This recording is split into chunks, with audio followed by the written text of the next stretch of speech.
میری ماما بابا سے بہت غصہ ہوتی، اب وہ کبھی کبھی بابا کے سامنے بول بھی پڑتی تھی۔ بابا چپ ہی رہتے تھے، بابا ان کو زندگی کی ہر سہولت دیتے، لیکن میں نے کبھی ماما بابا کو ایک ساتھ ہنستے نہیں دیکھا تھا، نہ ہی وہ کبھی باہر گئے، ہمیں باہر گھمانے لے جاتے تھے۔ اب تو میرے باقی بہن بھائی بھی بڑے ہو رہے تھے۔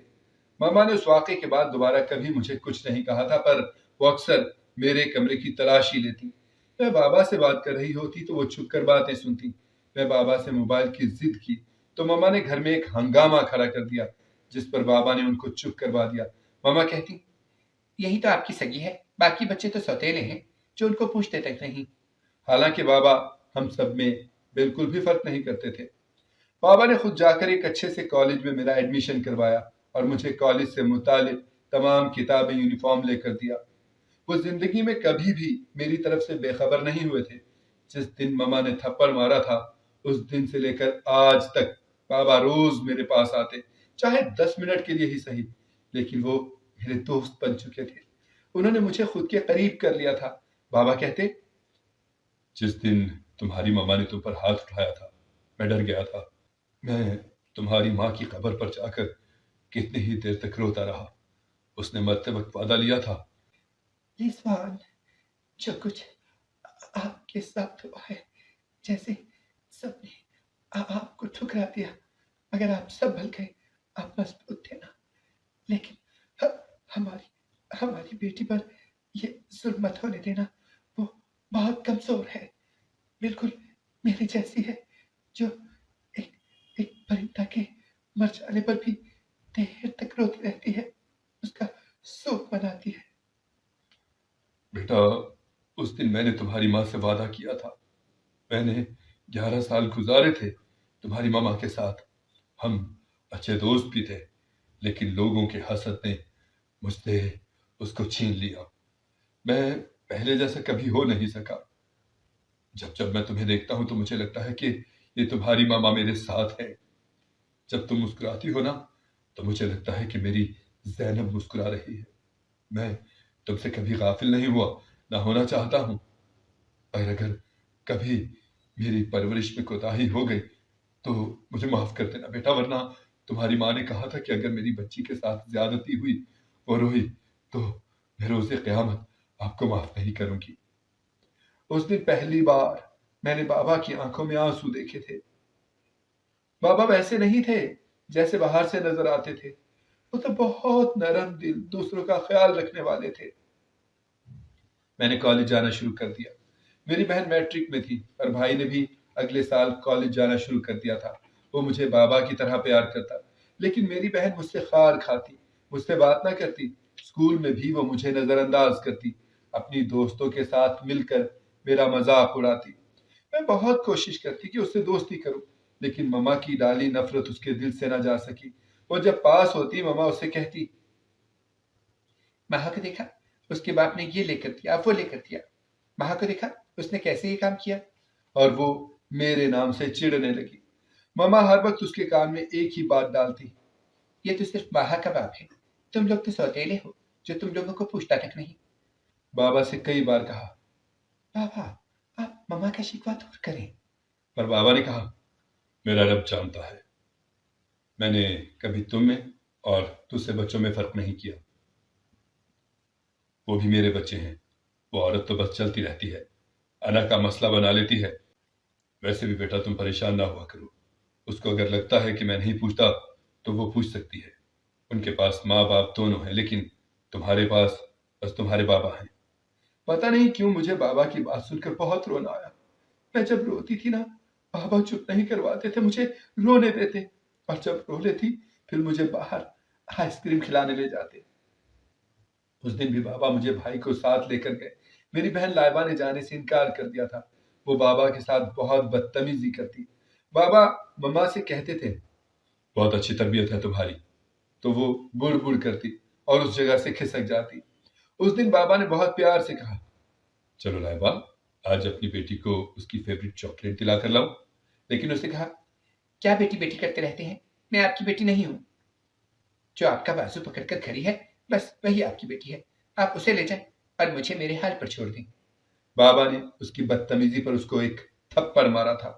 تب مما نے کہا تھا، دیکھا دکھا دیا نا اپنا رنگ، اپنی چہیتی بیٹی کو تو کبھی ڈانٹا تک نہیں، میری بیٹی کو تھپڑ مار دیا۔ کاش اس وقت مما اس کو سمجھاتی کہ تمہیں اپنے بابا سے ایسے بات نہیں کرنی چاہیے تھی۔ جو تھپڑ بابا نے مارا وہ اس وقت مما کو مارنا چاہیے تھا، لیکن وہ کھڑی بس تماشا دیکھ رہی تھی۔ اگر اس دن مما اس کو سمجھا دیتی، اس کو مزید شہ نہ دیتی، تو مما آنے والے بڑے طوفان سے بچ جاتی۔ لیکن مما تائیا ماں کے ساتھ جا کر پتہ نہیں کون سا پانی لاتی جس کو سارے گھر میں چھینٹے مارتی رہتی، کبھی مجھے پلاتی، بابا کو بھی چھپ کر دیتی کہیں بابا دیکھ نہ لے۔ مجھ سے اب بہت اچھے سے نہ صحیح لیکن برے سے بھی بات نہیں کرتی، کبھی کبھی تو بڑی محبت سے میرے لیے کھانا لاتی، اور میں جانتی نہیں تھی کہ وہ کیا گھول رہی ہیں۔ ان کی چال ہے۔ اب میں اپنی پڑھائی میں مصروف رہی، دوست پہلے بھی کبھی نہیں بنائے تھے، بس بابا تھے اور وہی میرے لیے کافی تھے۔ میں جو بھی مسئلہ ہوتا بس انہی کو بتاتی، اور ان دنوں میں نے کالج میں ٹاپ کیا۔ بابا نے سارے خاندان میں مٹھائی بانٹی۔ بابا اس دن بہت خوش تھے، سب کو فخر کے ساتھ بتاتے، یہ میری بیٹی ہے، میری بیٹی نے ٹاپ کیا ہے۔ میں بابا کو دیکھ کر بہت خوش تھی اور ہمیشہ انہیں خوشی دیکھنا چاہتی تھی۔ گھر پر صرف بابا اور بھائی خوش تھے، باقی میرا کوئی کزن نہ مما کوئی بھی خوش نہیں تھا۔ شام کو تایا ابا آئے اپنے بیٹے کے لیے، لیکن بابا نے کہا، میں اس بارے میں فی الحال کوئی بات نہیں کرنا چاہتا، اس لیے نہیں کہ آپ کا بیٹا کسی کام کا نہیں، اس لیے کہ میری بیٹی کی عمر ابھی شادی کی نہیں ہے، وہ پڑھ رہی ہے، پھر اسے ابھی دنیا گھومنی ہے، اس کے بعد سوچوں گا اس کی شادی کا۔ تایا ابو ناراض ہو کر چلے گئے۔ میری خالہ اور اس کا بیٹا مجھ سے ملنے آئے۔ بابا نے بہت کھلے دل سے ان کو ویلکم کہا۔ خالہ اکثر آتی رہتی تھی، لیکن اس دن آنے والے کو دیکھ کر میں حیران تھی۔ وہ ہمارے کالج کے نیو سر تھے، جن کو کالج میں آئے ابھی 2 ماہ ہی ہوئے تھے۔ وہ میری خالہ کے بیٹے تھے۔ خالہ نے تعارف کروایا اور پھر بابا کو مبارکباد دینے کے بعد وہ چلے گئے۔ اب اکثر کالج میں اسد کے ساتھ بات چیت ہو جاتی۔ وہ بہت اچھا تھا اور بہت پیارا بھی۔ میری کالج فرینڈز مجھ سے جلنے لگی تھیں اور کچھ مجھے اسد کے نام سے تنگ کرتی، جن کو میں صرف سر سمجھتی تھی۔ لیکن اسد کا مجھے اتنی توجہ سے دیکھنا، مسکرانا سب اچھا لگتا، اور میں بھی اس کے بارے میں اب سوچنے لگی۔ کچھ دن ہوئے تو میری بہن میرے کمرے میں آئی۔ وہ بڑا میرے آگے پیچھے پھرتی تھی۔ اس نے میٹرک درمیان میں ہی چھوڑ دیا تھا۔ وہ شروع سے ہی پڑھائی میں اچھی نہیں تھی، بس بھائی اچھا تھا جو پڑھ بھی رہا تھا اور بابا سے کبھی بدتمیزی بھی نہیں کرتا تھا۔ میری بہن لائبہ نے کہا، آپ کے کالج میں فنکشن آ رہا ہے، کیا میں بھی آپ کے ساتھ چلوں؟ اسے دیکھ کر کوئی بھی نہیں کہہ سکتا تھا کہ وہ مجھ سے چھوٹی ہے۔